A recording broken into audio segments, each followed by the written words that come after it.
Hello दोस्तों, आज हम इस वीडियो में आप लोगों को विज्ञान के वीवीआई ऑब्जेक्टिव क्वेश्चन बताने वाले हैं। और ये ऑब्जेक्टिव क्वेश्चन अगर आप अच्छे से याद कर लेते हैं ना तो आपके एग्जाम में बहुत इसमें से लड़ेगा, एकदम हूबहू क्वेश्चन लड़ेगा। इसलिए 100% याद करना आपके लिए ज़रूरी है। तो अच्छे से याद कर लीजिए, मैं एक एक क्वेश्चन आपको याद करा देता हूँ, ठीक है। तो हमारा पहला नंबर क्वेश्चन है, हवा यानी निर्वात में प्रकाश की चाल होती है। तो इसका पहला का आंसर हो जाएगा ऑप्शन नंबर ए हो जाएगा 3 × 10⁸ मीटर पर सेकेंड। देख लीजिए ऑप्शन में ऐसा ही देगा, किसी में मीटर पर सेकेंड तो किसी में किलोमीटर पर सेकेंड तो किसी में सेंटीमीटर पर सेकेंड, लेकिन आप लोगों को मीटर पर सेकेंड वाले पर टिक लगाना है ताकि आप लोगों का आंसर सही रहे, ठीक है। अच्छा नंबर आएगा आप लोगों का साइंस में। अगला क्वेश्चन है, प्रकाश तरंग उदाहरण है। प्रकाश तरंग किसका उदाहरण होता है? तो प्रकाश तरंग विद्युत चुम्बकीय तरंग का उदाहरण होता है। ऑप्शन नंबर बी हमारा बिल्कुल सही जवाब हो जाएगा। ऑप्शन नंबर बी हमारा बिल्कुल सही जवाब हो जाएगा। अगला हमारा क्वेश्चन है तीसरा नंबर। ये क्वेश्चन ध्यान से देखिएगा, ये हमारा तीसरा नंबर क्वेश्चन है, बैटरी में किस प्रकार की धारा प्राप्त होती है? बैटरी में किस प्रकार की धारा प्राप्त होती है? तो बैटरी में दोस्तों हमेशा दिष्ट धारा प्राप्त होता है। दिष्ट धारा को इंग्लिश में डीसी बोला जाता है। डीसी मतलब कि डायरेक्ट करंट, ये याद रखना है। तो बैटरी से हमेशा दिष्ट धारा की प्राप्ति होती है। ऑप्शन नंबर बी सही उत्तर हो जाएगा। अगला क्वेश्चन 4 नंबर है, तरंगदैर्घ्य को सामान्यतः व्यक्त किया जाता है। तो तरंगदैर्घ्य को हमेशा एंगस्ट्रम के रूप में व्यक्त किया जाता है। एंगस्ट्रम हिंदी में लिखा है, लेकिन इसको सूचित ऐसे करते हैं, ए लिख देते हैं और इसके ऊपर एगो जीरो लगा देते हैं। और याद रखना एगो एंगस्ट्रम बराबर 10⁻−10 मीटर के बराबर होता है, ये भी याद रखना। अगर एंगस्ट्रम ना दे तो आप बता देना तरंगदैर्घ्य को मीटर में व्यक्त किया जाता है। एंगस्ट्रम अगर ना दे तब, ठीक है। तो आंसर याद रखना।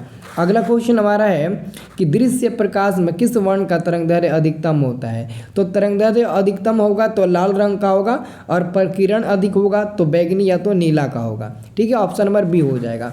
6 नंबर क्वेश्चन है, मानव सामान्य नेत्र के लिए सुस्पष्ट दर्शन की न्यूनतम दूरी। तो न्यूनतम दूरी 25 सेंटीमीटर होता है। ऑप्शन में ऐसा ही रहेगा तो कई लड़के ना 2.5 सेंटीमीटर पर टिक लगा देंगे, सोचेंगे कि वही 25 सेंटीमीटर है। तो अच्छे से आप लोग ऑप्शन को देख लेना फिर टिक लगाना। और मैं आपको बता देना चाहता हूँ, आप कितना पढ़ रहे हो, आप अपनी पढ़ाई की अगर जाँच करना चाहते हो तो हमारे ऐप पर ना डेली टेस्ट होता है। तो हमारा ऐप डाउनलोड कर लीजिए। ऐप का नाम है study plus. Study plus app का नाम है। अगर सर्च मारकर आप लोग प्ले स्टोर में डाउनलोड करते हो ना, तो पता नहीं आप लोग डाउनलोड कर पाओगे कि नहीं, लेकिन वीडियो के डिस्क्रिप्शन में स्टडी प्लस ऐप का लिंक है, उस पर क्लिक करके डाउनलोड कर लो, ठीक है ना। बस मोबाइल नंबर पासवर्ड डालकर तो लॉगिन कर लेना है। पासवर्ड अपने मन से 6-7 अंक का कोई चूज़ कर लीजिएगा जो हमेशा याद रहे, वही डाल कर लॉगिन कर लीजिएगा और टेस्ट दीजिएगा। और अंदाज़ा लगाइए कि हम कितना पढ़ रहे हैं, कितना % आपका स्कोर बन रहा है टेस्ट में, कितना हम नंबर ला रहे हैं, 1000 लड़कों में मेरा रैंक कितना है, मैं कितने रैंक पर आ रहा हूँ। उसी हिसाब से आप अपना रिजल्ट भी बना सकते हैं बेहतर, ठीक है ना। अब देखिए अगला क्वेश्चन है, किसी वस्तु का प्रतिबिंब नेत्र के जिस भाग पर बनता है वो भाग कौन सा होता है? वह भाग रेटिना या दृष्टिपटल होता है।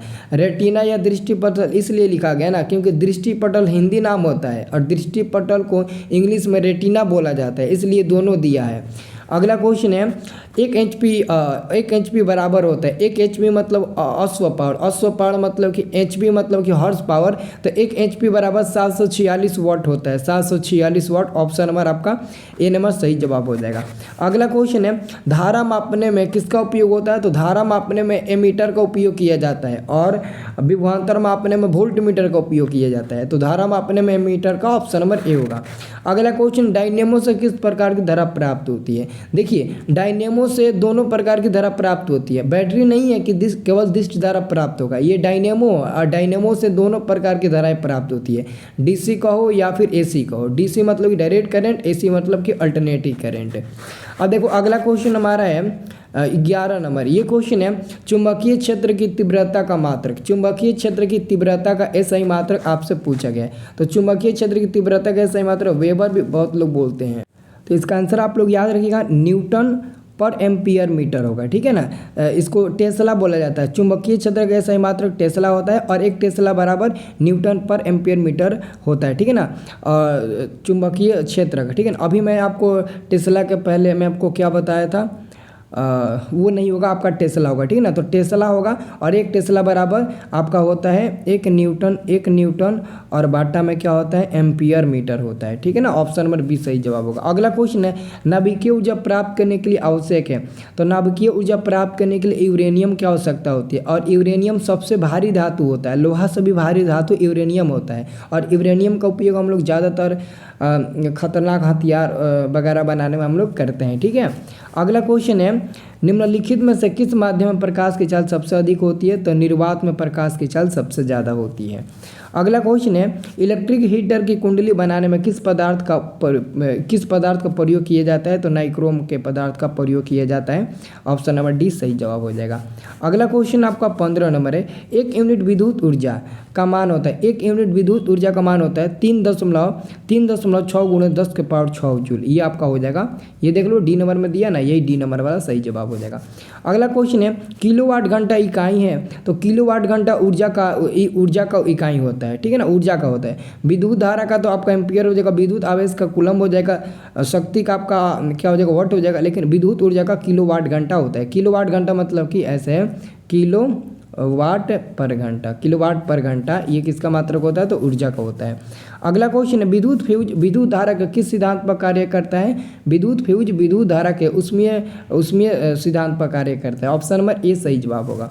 अगला क्वेश्चन है वोल्ट मीटर को विद्युत परिपथ में किस क्रम में जोड़ा जाता है। वोल्ट मीटर को समांतर क्रम में जोड़ा जाता है, ठीक है ना, समांतर क्रम में, और एमीटर को श्रेणी क्रम में, वोल्ट मीटर को समांतर क्रम में जोड़ा जाता है। अगला क्वेश्चन आपका 19 नंबर है विद्युत परिपथ में दो बिंदुओं के बीच विभवांतर मापने के लिए प्रयुक्त होता है।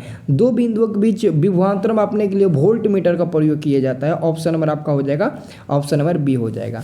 अगला क्वेश्चन है जल विद्युत संयंत्र किस ऊर्जा को विद्युत ऊर्जा में परिवर्तित कर देता है। तो स्थितिक ऊर्जा काइनेटिक एनर्जी। ऑप्शन नंबर आपका डी नंबर बिल्कुल सही जवाब हो जाएगा। अगला हमारा क्वेश्चन 21 नंबर विद्युत बल्ब में कौन सी गैस भरी रहती है। तो विद्युत बल्ब में निष्क्रिय गैस भरी रहती है। सी नंबर सही उत्तर हो जाएगा। अगला क्वेश्चन 22 नंबर है इलेक्ट्रॉन पर आवेश होता है -1.6 गुणे 10 के power -19 coulomb. Option number C सही जवाब हो जाएगा। अगला क्वेश्चन हमारा है ये देखिए 23 नंबर, ये आपका केमिस्ट्री का क्वेश्चन है। समीकरण CaCO3 जिसका नाम है कैल्शियम कार्बोनेट, इसको संगमरमर खरिया चूना पत्थर भी बोला जाता है। जब ये टूटा है ना तो calcium oxide plus carbon dioxide का निर्माण किया है। और ये किस प्रकार की अभिक्रिया, तो ये आपका वियोजन अभिक्रिया, वियोजन को हम लोग अपघटन अभिक्रिया भी बोलते हैं, क्योंकि अपघटन यानी कि वियोजन अभिक्रिया कहता है ना कि कोई पदार्थ अकेले टूटकर दो या दो से अधिक नए नए पदार्थों में बिखर जाता है ना, उसी को हम लोग कहते हैं वियोजन। तो देख लो ये अकेले पदार्थ है लेकिन ये टूटा है तो दो नए नए पदार्थों में बिखर गया है, ठीक है ना, तो यही हमारा वियोजन होगा। अगला क्वेश्चन है विरंजक चूर्ण का रासायनिक सूत्र। तो विरंजक चूर्ण का रासायनिक सूत्र होता है calcium oxychloride. Option number C में दिया ना, यही आपका सही जवाब हो जाएगा, सी नंबर वाला। अगला क्वेश्चन है धातुओं की प्रकृति होती है, धातुओं की प्रकृति विद्युत धनात्मक होती है। ऑप्शन नंबर ए हमारा सही जवाब हो जाएगा, ऑप्शन नंबर ए। अगला क्वेश्चन है जिंक तथा सल्फ्यूरिक अम्ल के बीच अभिक्रिया। देखो जिंक यानी कि Zn और सल्फ्यूरिक अम्ल मतलब कि H2SO4। तो जिंक और सल्फ्यूरिक अम्ल के बीच अभिक्रिया करते हो ना तो ZnSO4 अभिक्रिया कर लेता है और लास्ट में आपका H2 गैस बाहर निकल जाता है। तो H2 गैस बाहर निकल जाती है। ऑप्शन नंबर आपका सी नंबर हो जाएगा।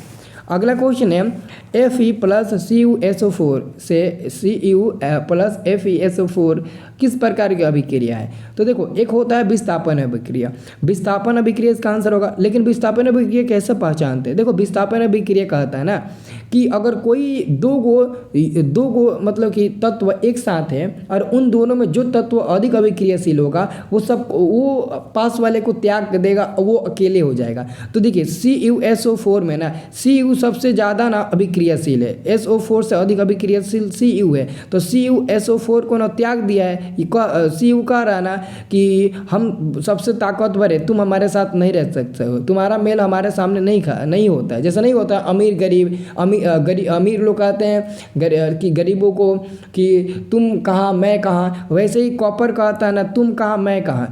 तो SO4 को भेज दिया Fe के साथ और Cu अकेले रह गया है। तो यही तो है आपका विस्थापन अभिक्रिया। अगला क्वेश्चन है निम्नलिखित में सबसे कम अभिक्रियाशील धातु आपका लोहा हो जाएगा। लोहा सबसे कम इसमें से अभिक्रियाशील धातु है, सबसे कम नहीं बल्कि ऑप्शन कौन सा सबसे कम है, तो लोहा आपका Fe है। अगला क्वेश्चन है आपका जिप्सम का रासायनिक सूत्र, ऑप्शन नंबर सी हो जाएगा CuSO4 इंटू 2H2O, ये हमारा जिप्सम का रासायनिक सूत्र होता है। ऑप्शन नंबर बी सही जवाब हो जाएगा। अगला क्वेश्चन 30 नंबर है, आधुनिक आवर्त सारणी की क्षैतिज कतारें निम्नलिखित में क्या कहलाती है? क्षैतिज कतार आपका आवर्त कहलाएगा। ऑप्शन नंबर ए सही जवाब हो जाएगा। तो जितना भी VBI प्रश्न था ना, मैंने आपको बता दिया, इसको अच्छे से याद कर लेना और बताओ कि 30 प्रश्न में से ईमानदारी से कितना प्रश्न याद था, एक बार कमेंट करके बताओ। और सब लोग ना मतलब ना ऐप को डाउनलोड कर लेना। ओके, तो जल्दी से कमेंट करके बताइए कितना प्रश्न आपको ईमानदारी पूर्वक याद था।